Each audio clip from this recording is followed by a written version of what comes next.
Narito na naman tayo para sa isang napaka-sweet at nakakakilig na love story nila Kalingap Edu at Ate Viancy. Sulat mo ay aking makilala at kung ano ako'y Para sa pagpapatuloy ng ating love story ay makikita natin kung gaano na kalaki ang ipinagbago ng bahay nila Ate Viancy ngayon. Dahil kahit na maulan, bumagyo man, ano man ang mangyayari ay patuloy pa rin talaga ang paggawa ng mga karpintero para sa bahay nila Ate Viancy. Kaya bilang ganti ay makikita natin si Ate Viancy na dadalaw sa kanilang bahay. Bitbit ang mga pagkain para sa mga karpintero. Kaya makikita natin kung gaano talaga siya kabait at gaano kabait ang kanyang puso at hindi talaga siya nakakalimot sa mga taong tumutulong sa kanya. At ito na nga ang mga nangyari.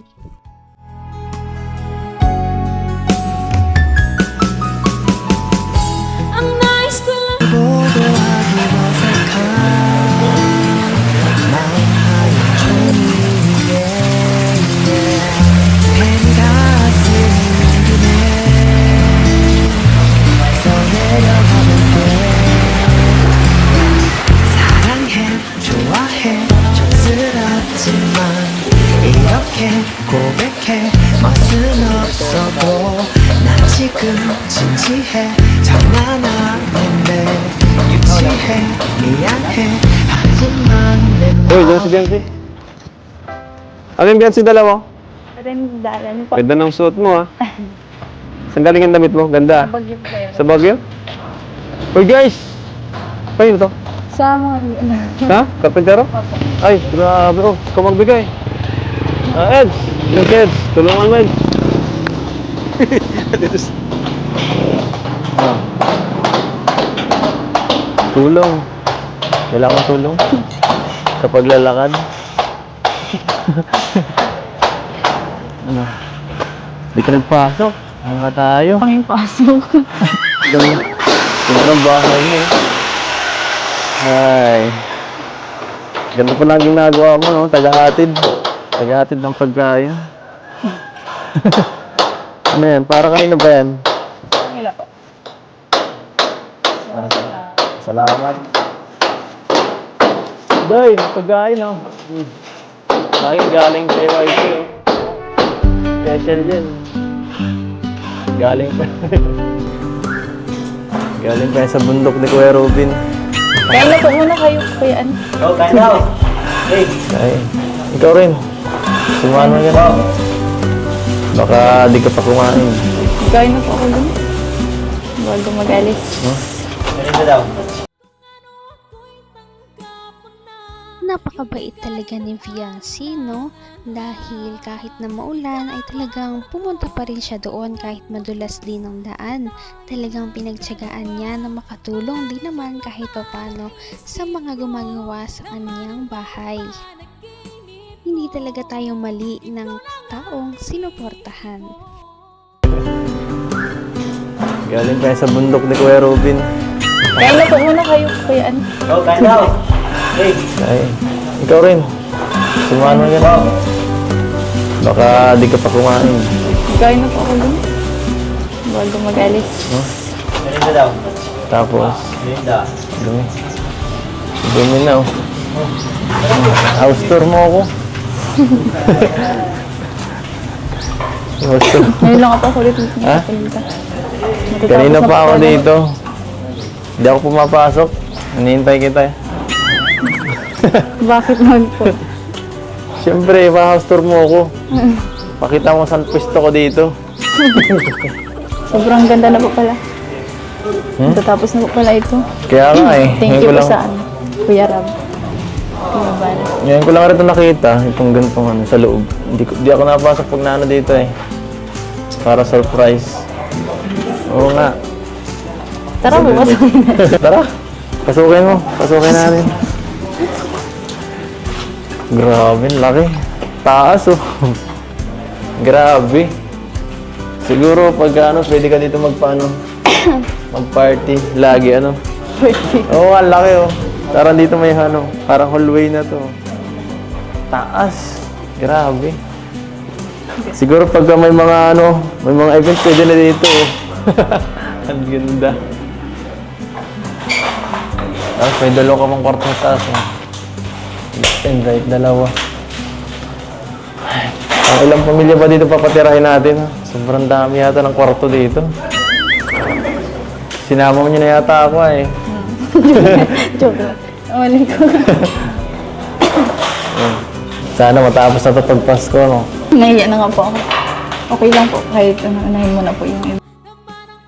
Napakalayo na talaga ng narating ni Ate Viancy dahil kung dati ay wala man lang silang bahay na matirhan na permanente, ngayon ay unti-unti nang nabubuo ang kanyang mga pangarap dahil sa pagtulong sa kanya ng Kalingap Team.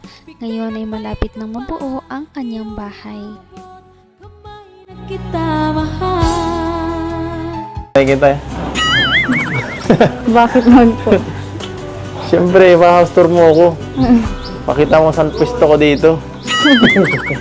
Sobrang ganda na po pala. Tatapos na po pala ito.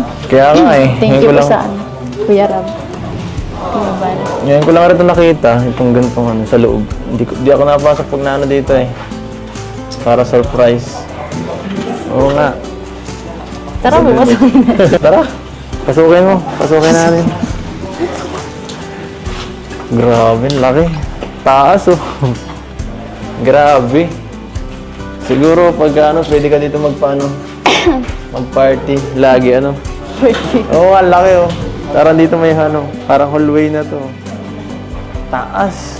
Grabe. Siguro pag may mga ano, may mga event pwede na dito oh. Ang ganda. Tapos may dalawa ka pang kwarto sa taas oh. Left and right, dalawa.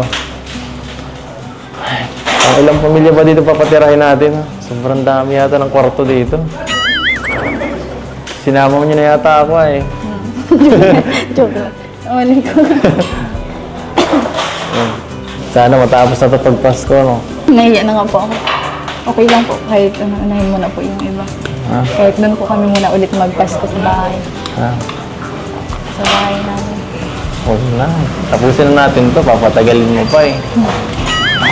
Sa akin, hindi ka nahihiya. Napapagod ako. Pinapahirapan mo ako. Layo-layo nun. Abot ako alas 12 kagabi. Sorry na, bossing. Mas maigi dito. Mga 15 minutes lang, okay na. Bilis lang.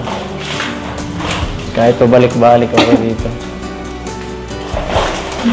Ganda dito.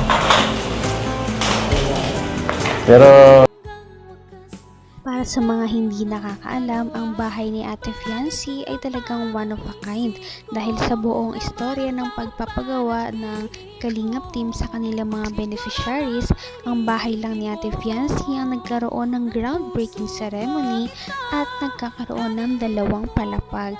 Kaya sobrang swerte talaga ni Ate Viancy. Ngunit pinapatunayan naman niya na deserve niya talaga ito. Abot kamay na kita. Sa bahay namin. huwag na. Tapusin na natin to. Papatagalin mo pa eh. Sa akin, hindi ka nahihiya.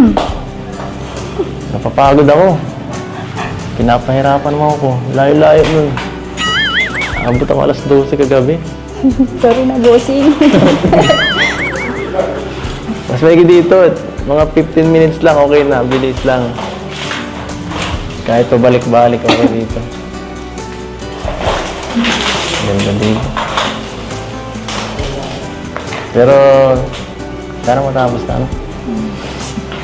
Sige, tara. Hindi ko na. Dito ma-celebrate. Ma-celebrate tayo dito ng Pasko. Joke lang. Bagong taon. Ano? Wala na Hong Kong. Paano ba yan? Wala na Hong Kong. Saan tayo mag-celebrate ng ano? Ng anniversary. Dito na lang po siya. Dito na lang tayo mag-celebrate. Okay lang kahit saan eh.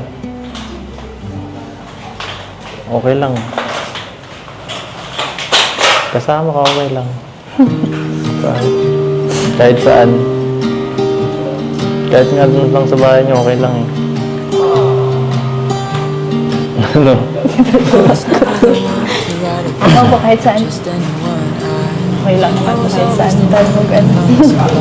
Tayo. Sigurado ka, baka maingit ka sa iba. Sa mga ano. Maingit ka dun sa mga ibang inyo. Sabi ko, ganda na sa kanila. Di bale. Next year sa Hong Kong tayo. Di ba sabi mo gusto mag-Disneyland? Naku, ganda dun. Sobrang ganda dun. Sigurado Bigay ng may kapal. As usual, kapag silang dalawa ang nagkikita, talagang paniguradong may mga sweet moments pa rin sila kahit na gaano kaseryoso ang kanilang ginagawa. Kaya nakakatuwa pa talagang panoorin ang love team na ito dahil hindi talaga sila nakakasawang panoorin dahil sa kanilang ugali at chemistry.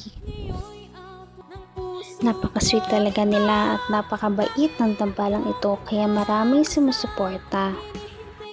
Kaya naman, sana ipatuloy natin silang suportahan at mahalin si Viancy, si Kalingap Edu at ang Kalingap team. Yun lamang at maraming salamat sa panonood. Abangan natin kung magkakatuluyan ba talaga si Kalingap Edu at Viancy. Hanggang sa muli! Bye! Ngayon'y abot kamay na kita.